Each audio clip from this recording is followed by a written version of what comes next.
For me, the message that I always try to get across is if you're not driving for yourself, drive for the person that you love most. Because for me, the person that I love most, I lost them. February 26th of 2017. And he was coming to my house that day. And we live about an hour apart from each other. But we always made it a point to see each other like 2, 3, 4 times a week, you know.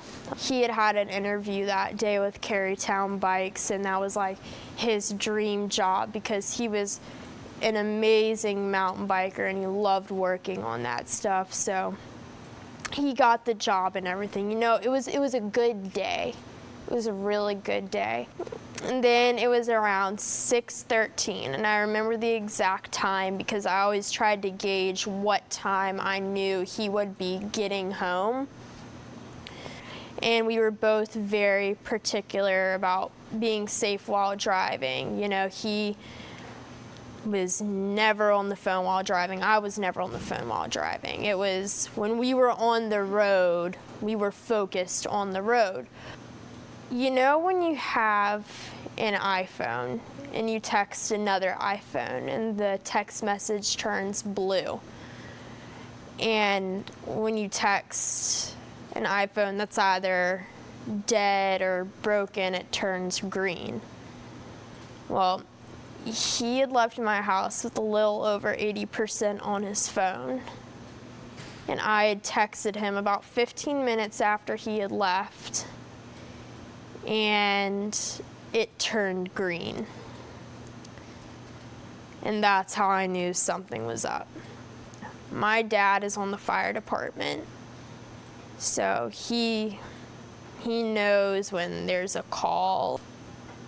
And we get a call from a friend of his.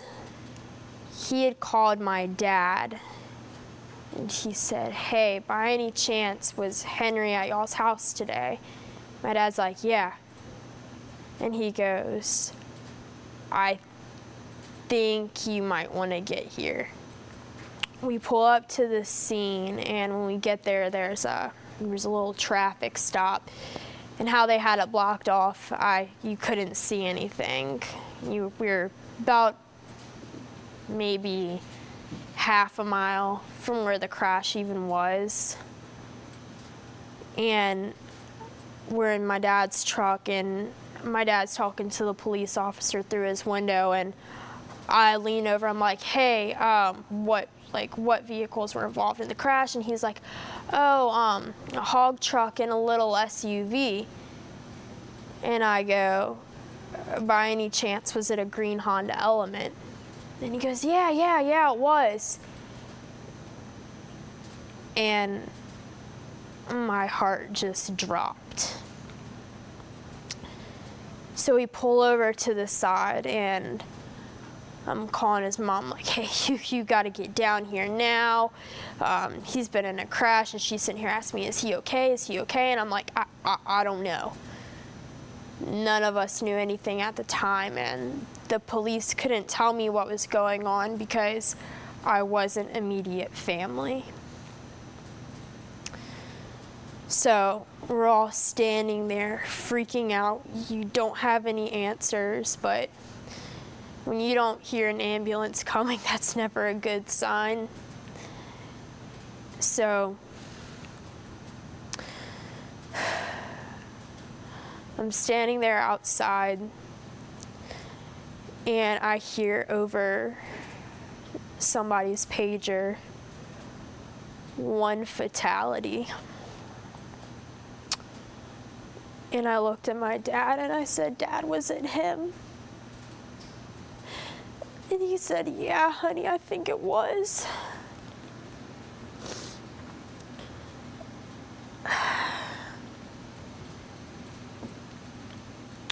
There is nothing that can truly describe that feeling. It's not like the stuff you see in the movies where someone's just sitting there crying. Someone comes up, pats them on the back, consoles them, and no, it's not that. I collapsed onto the hard pavement, just screaming. I wanted to run to get to him.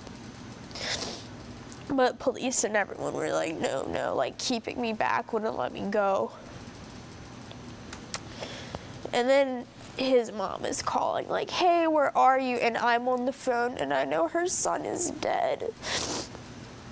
And how can you tell someone that they just lost their son? You can't. And I just gave my dad the phone.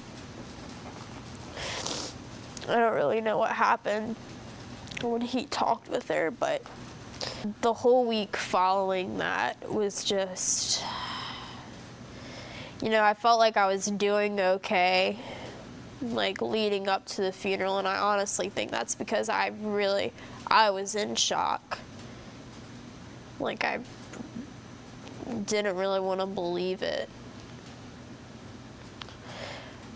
I think one of the hardest parts was that wasn't just my boyfriend, that was my best friend. When anything happened, he was the one that I went to. We were the ones, we joked with each other. We'd tell each other anything, whether it be like serious or completely meaningless. And I just felt like I had no one to go to. Like, it was just like this feeling of like emptiness and loneliness and numbness.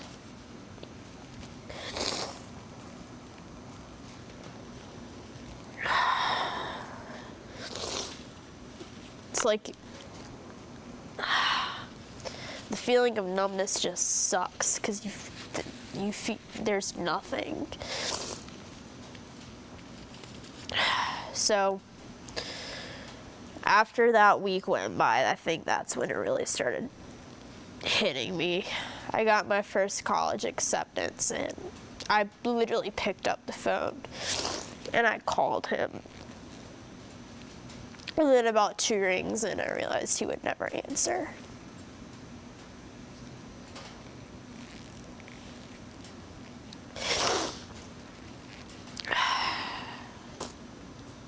This whole experience is just, it hasn't just affected me, it's affected his family, his school, his friends, and someone lost their son. His grandparents lost their grandchild. His big brother lost his little brother. His best friend that he had a plan to go like cross country with, they would never have that trip anymore. He would never show up to work again.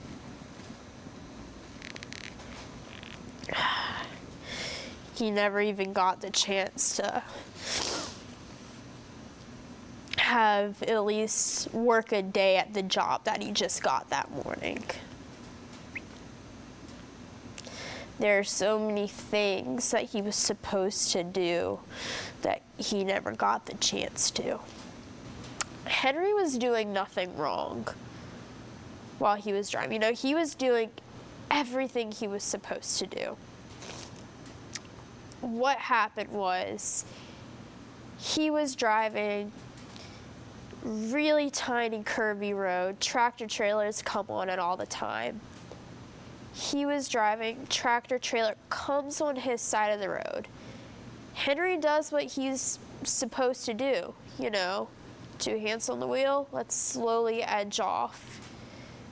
But what he couldn't see was there is a foot of a drop there, almost straight down. Grass had grown over it, so he couldn't tell.